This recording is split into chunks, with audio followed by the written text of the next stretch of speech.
Chris Moses here with Gospel Progressions University. What do we do when we want to add momentum to what we play? Well, some of the things are we play faster, we can modulate or change the keys, or we can use chords like diminished chords to usually resolve us forward. The tendency is to always want to resolve up in pitch. So how can we create a more compelling and more artful chord progressions by not increasing, but actually decreasing in pitch? Let's dig in.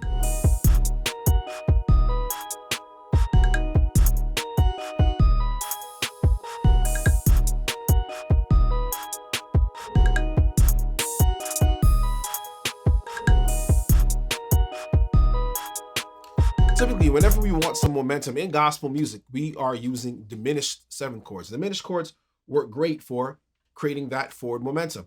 Take the song by Maverick City and Kirk Franklin. It's called Kingdom, right? So it's in the key of B flat major.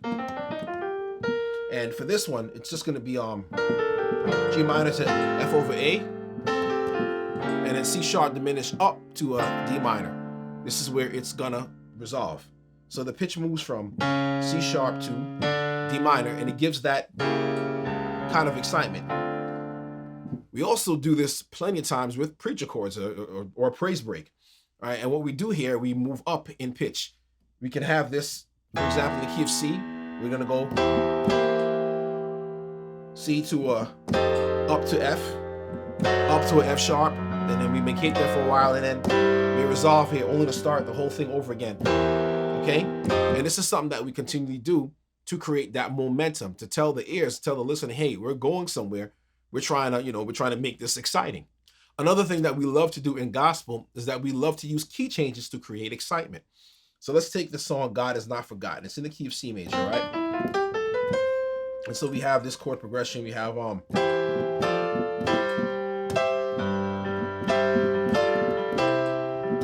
want to take it up now, right? So we go, you have the same chords, right?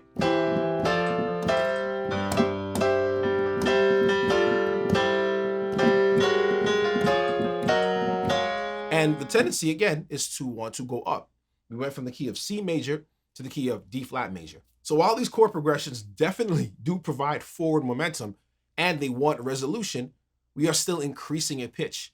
We want the same effect while decreasing in pitch. So then how do we create forward momentum without changing the keys or actually increasing in pitch? We can use a setup chord and a target chord. A setup chord would be a 5 chord that is related to the target chord. For example, it could be a G chord. G for the key of C major would be 5, and we can resolve to 1, which would be the C major. Or it could be a D chord, D major, for the key of G major. That will resolve from 5 to 1. It can be almost any quality chord, like a diminished, a minor chord, a major chord, etc. The target chord is the chord that we land on to complete the progression, and it's sometimes a dominant chord. So it can be set up to continue the cycle of tension and release. So let's analyze 3 examples of how we can use decreasing pitches coupled with a setup chord and a target chord. Bringing glory to your name. Bringing glory to your name. Let's take the first song. It's in C major. It's called Filled with Your Spirit. It's by Mary Alessi, right? And we look at the chord progressions here. We're moving from the 6th chord for C major, 5 chord for C major, all right? 6th chord is A minor, 5 is G, and now we have this chord out of nowhere, seemingly. And the song wants to move forward. And what we're doing, again, we're creating the tension of the 5 chord of D major. So a 5 of D major would be A. 1, 2, 3, 4, 5. The reason why we're doing that, now we're decreasing in pitch. We're actually going from A minor to G. You hear the decreasing in pitch. But the trick here is that although it's decreasing in pitch, we have a song that is outside, that is non-diatonic to the key of C, which could be a 2 chord that's major. It's usually minor. It can take us to a 5 chord, back to the chord center, which would be C again. But the point here is that we move from the A minor, which is a 5, for D. G would be a 4 for D and a 5 for C. But we're looking at D here to resolve to the D major, a D7 or just a D major. But the sound is so compelling that even if we don't play the root of D, we still have the F sharp, which strongly implicates D. To take us to a 5, back to the 1 for the key of C major.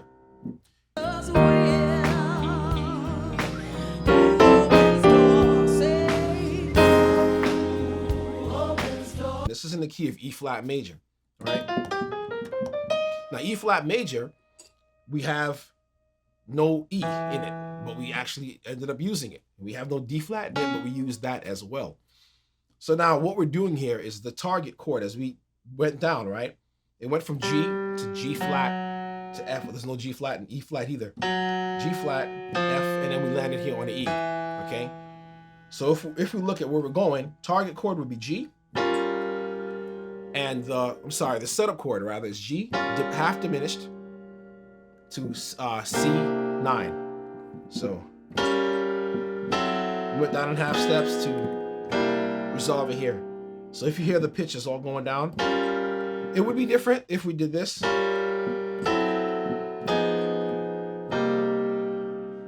It wouldn't sound as compelling because we have to progress somewhere else. I mean, we kind of just close attention when we do this. We're like, all right, it went from this to this would work, but the ear's expecting something else.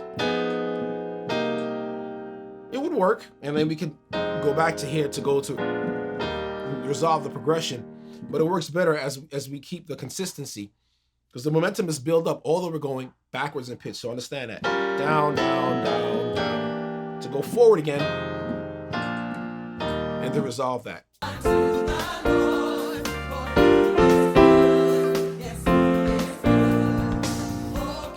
Finally, we have the song here, Oh Give Thanks, by Judith Christine McAllister. And it's in the key of B flat major. And so again, the target chord is going to be C major. The setup chord is going to be G minor. G minor. So we go down again. Decrease in pitch.